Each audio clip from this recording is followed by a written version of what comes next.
The conservative justices on the Supreme Court were skeptical of President Biden's plan to forgive student loans.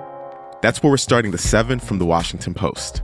I'm Jeff Pierre. It's Wednesday, March 1st. Let's get you caught up with today's 7 stories.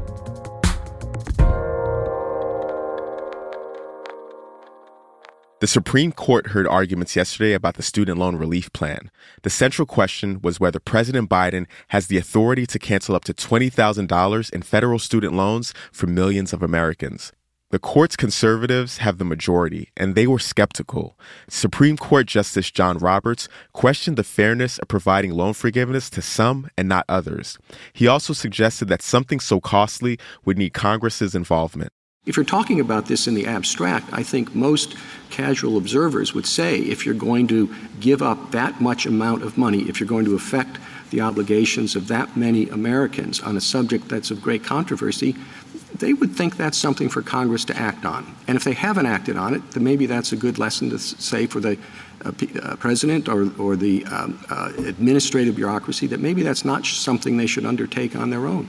While these arguments were happening, protesters gathered outside the Supreme Court. Here's one student talking about what they think will happen if their student loans aren't forgiven. Obviously, it's going to be having to take 1, 2, maybe up to 3 jobs to pay those off while I attend and want to pursue like a higher education. I'm not just looking out for myself, I'm also looking out for like my parents who were quite nervous when I got accepted into UT and they knew that this was probably the best route for me. They knew that they'd also have to take out parent plus loans, so they're also taking out loans. They also still got to pay those off. And so depending on what happens here today or what happens in the future, I just know that it's going to be an uphill battle. So what will happen next? The Supreme Court will hand down a ruling by the end of the term, which usually comes in late June, or it could decide to act sooner. At least 36 people died after 2 trains collided in northern Greece. That is story number 2. A passenger train and a freight train crashed into each other yesterday near the city of Larissa. At least 85 people were injured. The train was traveling between 2 popular tourist cities, Athens and Thessaloniki. The collision was one of the country's deadliest railway accidents in decades.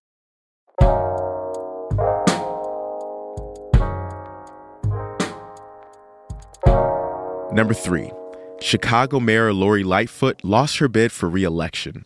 We were fierce competitors in these last few months, but I will be rooting and praying for our next mayor to deliver for the people of the city for years to come. Obviously, we didn't win the election today, but I stand here with my head held high and a heart full of gratitude. She was the first Black woman and first openly gay person to run America's 3rd largest city. Lightfoot has struggled with low approval ratings as gun violence overwhelmed Chicago's streets. She also led the city through the coronavirus pandemic and the subsequent economic fallout. 2 other candidates, Paul Vallas and Brandon Johnson, will face off in an April 4th runoff election. Vallas is the former chief executive of Chicago Public Schools, and Brandon Johnson is a county commissioner.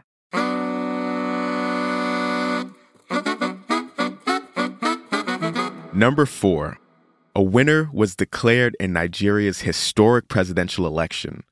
Bolo Ahmed Tinubu's victory was announced this morning.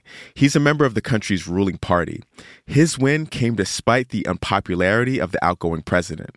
His rivals, including a popular third-party candidate, vowed to challenge the results. They claimed the election was impacted by tech problems, voter intimidation, and manipulation of results. Here's number 5. The FDA announced a crackdown on imports of Tranq. The drug's official name is xylazine.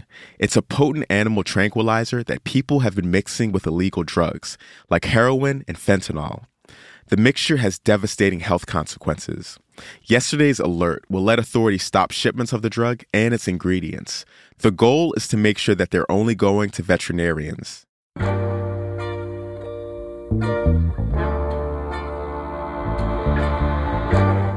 Number 6, if you need a passport by this summer, get your application in ASAP. Wait times have crept up in the last month.